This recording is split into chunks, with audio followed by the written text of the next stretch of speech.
One of the worst aspects about COVID is it basically gave people social anxiety. It's like we all forgot how to talk to one another. And it's important to remember human connections make life worth living. Who isn't happy laughing with friends, getting complimented by strangers, or hugging somebody you care about? You may enjoy your alone time, but it's the time you spend with others that's the most memorable. So if you struggle with social situations, then hopefully enjoy my fourth favorite vid, How to Beat Your Social Anxiety. Ew, get away from me. You're doing it again. You're thinking about people. Imagine finding a great white shark on land. At first you're panicking, but then you're like, wait, can you not turn?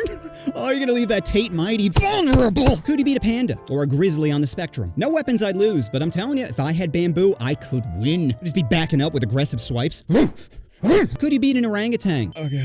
Oh god, he's in the tree again. Please, just rip off my face. Could you beat a flamingo? This one feels like a hate crime, about to turn you to gender fluid. Could you beat, we all know black bears are mischievous, always taking things that don't belong to them, not staying in their neighborhoods. Now, a lot of people hear bears, they think I'm talking about grizzlies, and I'm not, okay? I'm talking about the black bears. The ones with the dark, dirty faces. Now, some of y'all reeling back, but remember, they're animals. They're not like us, civilized folk. That's why we need to put them in cages.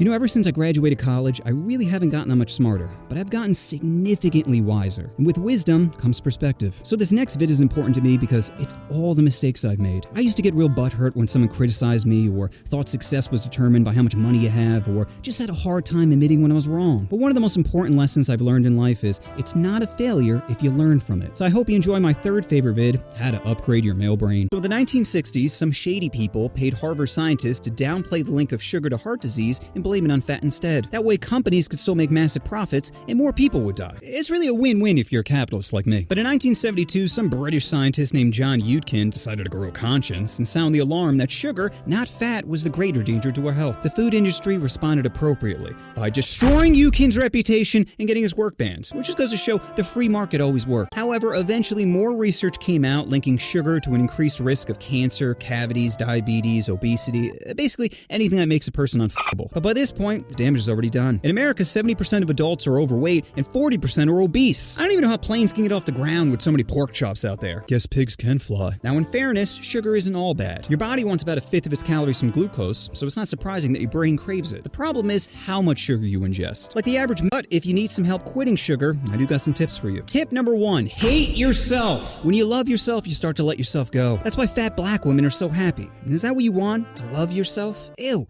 No. Self-loathing is the first step to having a fit physique. And the more disgusted you are, the less likely you are to eat that bag of Skittles. Tip number 2, learn how to read food labels. Starch, fruit juice, honey, and anything ending in "ose" is basically sugar in disguise. And don't be fooled by corporate buzzwords. Just because the package